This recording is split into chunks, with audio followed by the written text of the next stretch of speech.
how to not take stuff personally in your love life and in general. Once you accept all of your flaws and your faults and your shortcomings and your past and the things that didn't work out, then nobody can use them against you. And so, like, one of the things I see people ripping on me about sometimes, they think it's a dig as they talk about my shaved head. It's like, I can't do anything about that. I don't feel bad. Obviously, not every single woman I meet is going to like the fact that I don't have my hair all grown out, or I don't have it all, or I'm bald in the front and going bald on top. It's, once you accept it, who you are, it's like, I don't care if somebody makes fun of me. It is what it is. Some girls are going to like it. Some girls aren't. Some girls like the way I talk. Some girls don't. Some girls like the way I look. Some don't. Some like the way I sound. Some don't. As Stevie Wonder said, you can't live your life according to other people's expectations, because when you put your own happiness and self-acceptance based upon somebody else liking you or wanting to date you or sleeping with you or doing business with you or hiring you or wanting to hang out with you or whatever it happens to be, then your happiness is dependent on something or someone that's outside of yourself, and 9 times out of 10, you're going to be disappointed. That person is usually not going to live their life according to your expectations. And the other thing you got to understand about haters, especially if you got people hating on you, is people don't hate you per se. They hate themselves because you are what they wish they could be. And so it's important to manage who you spend your time with. You want to spend your time with people who build you up, who are on your team, who love you no matter what. The kind of friends that when you're doing well, they love you, they're in your life, they're proud of you. When you're going through a tough time, they still love you, they still stay in touch, they're still proud of you. Because what you notice is if you're doing well and you meet a lot of new people, and then you go through a tough time and you're not doing so well, your true friends will stick around no matter what. But people that aren't really on your team will disappear and won't want to hang out with you. Some of them will fear that your lack of success or your difficult time is going to rub off on them.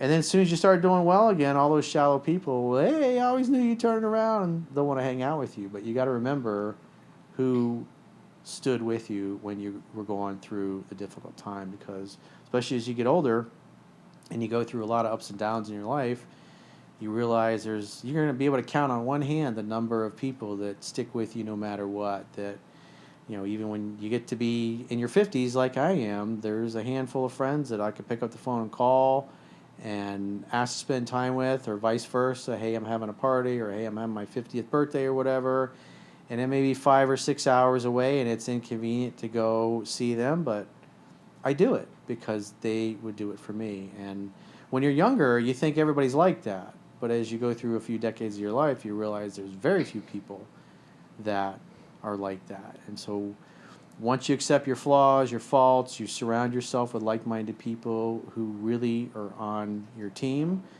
Somebody hates on you, it's like there was a story I heard years ago, and it was about the Buddha. And so the Buddha was traveling around, and I guess he was going through this village somewhere, and this woman came up and starts giving him a hard time and saying not nice things to him. She's being really unpleasant, and some of his disciples are around him that are watching this woman just berate the Buddha, and he's just smiling at her, and he's calm, and he's nodding, and he's just not letting anything get under his skin, because he's decided ahead of time that he's going to be happy no matter what. He's decided that his life is a drama-free zone, basically. And so this woman eventually realizes after a bit that she's just not going to get under his skin. She's not going to bother him. He's not going to become uncentered. And so she goes away, and then some of his disciples come up, and they're like, Master, it's like, how did you sit there and take all that verbal abuse? Why? I was like, you didn't get mad or upset, and how did you deal with that? And his response was something along the lines of, if someone gives you a gift and you do not accept it, to whom does the gift belong? And so if someone's trying to make you feel bad or give you or serve you a shit sandwich, you can smile at them and politely say, no thank you, and then walk away. Again, because you choose what it means to you. You choose it being something bad. You choose it meaning something good. The energy is the same. So you might as well make a choice to decide that no matter what happens, you're going to look at the positive outcomes. It's like, what's good about this? What can I use about this? What can I learn from this? Because masculinity is calm, and the more you can remain calm in adversity, when people are not calm around you, especially when women are having a bad day that are around you and they decide that they want to take it out on you, if you can remain stoic and calm and find humor and not take it personally, maybe tease her or break her balls a little bit and let her see that you're really not going to be bothered and you're not going to be perturbed by it. You're going to let her do her thing. And then oftentimes, because you've brought the higher vibration to the energy, she oftentimes, the person that's upset because you don't go to their level, they will tend to calm down, because it's much more efficient physiology to be calm, to be peaceful, to be relaxed versus stressed out and angry and screaming and yelling and mad. So always bring a higher energy. Always bring calm and peace. And if somebody is continually trying to disturb your peace, well, then give them the gift of missing you and let them go disturb someone else's peace. Yeah, to me, like Corey said, like it's about finding your inner peace and inner balance and your inner happiness. And once you find that, nobody can touch you. Also, loving yourself. I would like to also add an example. So, besides Corey saying about how, everything's really subjective at the end of the day. There's going to be, for example, with Corey, some girls might not like his bald head. Some might like his looks. Some might not. But I would say pretty good example. Grab onto it. A pretty good example of something that I can think of is, and I know we've all been through this, not just Corey, where we've had, for example, people comment on how we look. On forehead. Forehead. Yeah, big forehead, Jade. And so I would say that us girls, we've been alongside each other for long enough to learn not to take those things personally. Because how I like to see it, these haters are, from what I've experienced, they're all bark, no bite. How are they gonna bite you? That's the point. It's all bark, no bite. So they'll literally try to throw in the fact that Jade has a big forehead, or that, I don't know, my voice is annoying. I've had ones where, like, my voice is annoying or my hair doesn't look good. That's okay, dude. Like, if you don't like my hair, you don't like my voice, that's chill. Like, at the end of the day, I just want to have a platform where I just communicate my opinions and communicate my experiences and my stories and try to do my best to help others. And we're all literally doing the same thing to the best of our abilities.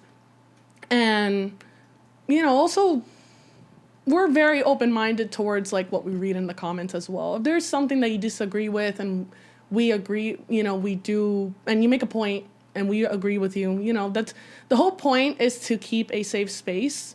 And not taking things personally is actually a really good thing, especially within this safe space.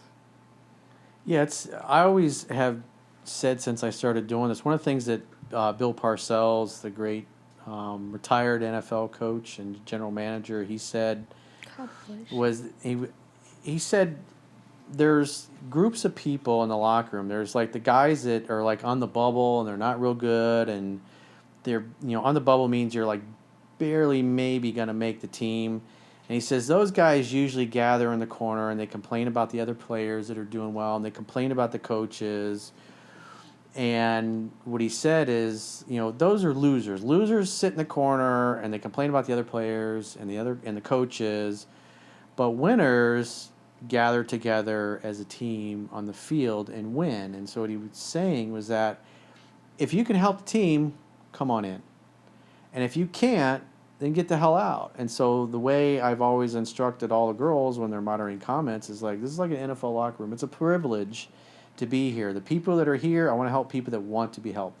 People that want to be dickheads, like, because they're people that are trolls, they purposely, because I've had conversations with many of these guys, they purposely get off and feel significant if they can post something that upsets you, because they feel validated and they feel like their life means something if they're able to get you mad or get you upset.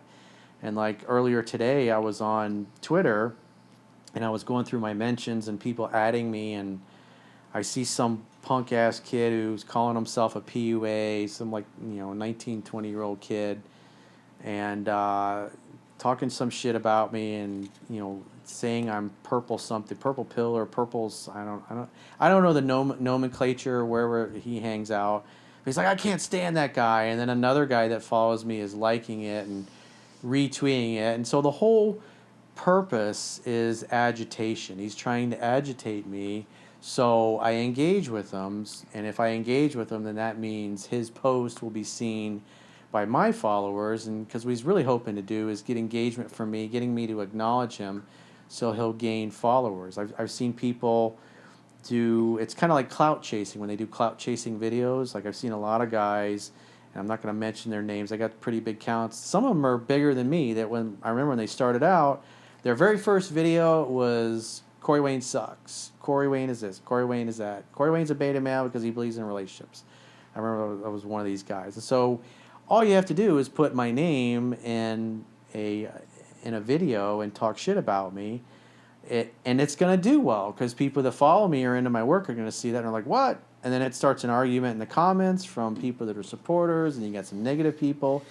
And the bottom line on social media, the more comments there are on a post, the further the reach is going to be. And so I see this guy on Twitter talking shit, trying to get under my skin. He's just some punk kid that got laid a few times, and now he thinks he's an expert.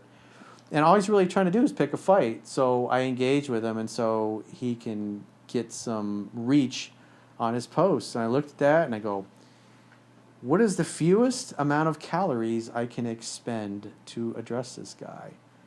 And so I could block him, and then he knows that I saw it, or I can do what I usually prefer, which is I'd like to let him yell at the clouds. So I mute him. And then the other guy that retweeted the post trying to get my attention, I muted him too. So these guys don't know it. They're going to probably continually be on Twitter on a daily basis talking shit, adding me or mentioning me, and I never see their posts. And so that's how you deal with people like that. Don't give them any satisfaction of getting mad or getting upset, because especially the trolls, they get off on that. They feel like their life matters and they're significant if they can get under your skin. I've had these guys tell me when they try to razz me about things or debate me. Like I remember a couple of years ago, I was debating some guy about the banking system and how it works. And then he finally admits, I just like trolling Trump supporters, and was trying to see if I could get under your skin. And he laughed about it. And he's like, I do this all day. I'm on Twitter all day, getting under Trump supporters' skin, talking about the economy or whatever. But I know how the banking and the finance system works. And so I exposed what he was doing, and I was just like, and then he tells me this openly, that he's just doing it to try to get a rise and piss me off, because he's usually pretty successful at it. And so he thought the whole thing was funny, and I was just thinking, what a douche, man. It's like you get up every day and you go on Twitter trying to upset people or get them mad at you, so you feel like your life matters because it fulfills, in a dysfunctional way, one of our 6 human needs for significance, meaning my life matters, it's important, there's a whole point of me being alive in this world. And so the nice way to deal with those people is just to mute them, because they think that you still see their stuff. And so it's kind of funny that you never see anything, and yet they're typing away and every day sending stuff, and you don't see any of it. Just like people on YouTube, when you mute their comments, it's like they still comment, but nobody sees it. And so it's like they're yelling at the clouds, and that's the best way to treat those people. Because if you block them, then they know that you're not going to see their stuff. But if you just mute them, then they're crying all the time on their timeline, and you never see it. Doesn't bother you, doesn't affect you, and days later you completely forget about it. You never think about them again. But every day they're like, Corey guy, how to get him? This is gonna rile him up this time. I don't even see it. Out of sight, out of mind. I'm that type of person that when it comes to certain things, I try my very best to make light of it, because when it comes to something negative, it's always good to make light of it, because, it's just your way. For me, it's the best way to not take things personally. Like, an example of a comment I saw a while back. If I can remember, I don't remember which video it was, but basically this guy was like roasting me about how like, he thinks like I'm cheesy and all this kind of stuff, and basically telling me, oh, you might be a 10 where you're from, but in Miami, you're a 2. And little did this guy know, I am from the 305. And so I decided to do some math to like roast the shit out of him. And I'm like, okay, so I'm a 10 where I'm from, which is Miami, but I'm also a 2. So 10 plus 2 equals 12. So you're saying I am a 12 out of 10. Thanks for the compliment. And the guy blocked me. I like to make light out of those things. That's pretty good. Yeah, it pissed I him like to off that make you didn't light. get pissed off. I love it. I like y'all troll, and it makes me want to troll back. Like I want y'all to like, like I said, the whole point. This is like a safe space for all of us. I like to make light of things. We don't take things personally. I like to send them into outer space. Yeah. And at the end of the day, Muting them does that. at the end of the day, it's all subjective. Like, I know all of us, we refuse to conform to what other people think of us. So it's all subjective. That's why we have that mindset, because we know that everyone's opinions of us are completely different. And that's totally fine. We're chilling like villains here, honestly. Other people do not define you with their labels. The only way their labels can affect you is if, just like the Buddha was saying, if you don't accept the gift, it doesn't belong to you. And that's what I like about muting, is that you don't accept their gift and they can keep trying to give it to you, and you never see it, and 6 months later you've completely forgotten about the comment or that person. And every day they get up. Rah! I had a guy send me an email. It was probably about 6 months ago, and he had sent me an email, and he was doing something really ridiculous, and I roasted his ass in a video I did like 10 years ago. But he needed to hear it, and then he sends me this email like 10 years later, and he's like still butthurt over that. He's still upset about it, and it's like, well, and he's still doing the same things that are unattractive and that cause problems for him in the past. So sometimes it falls on deaf ears.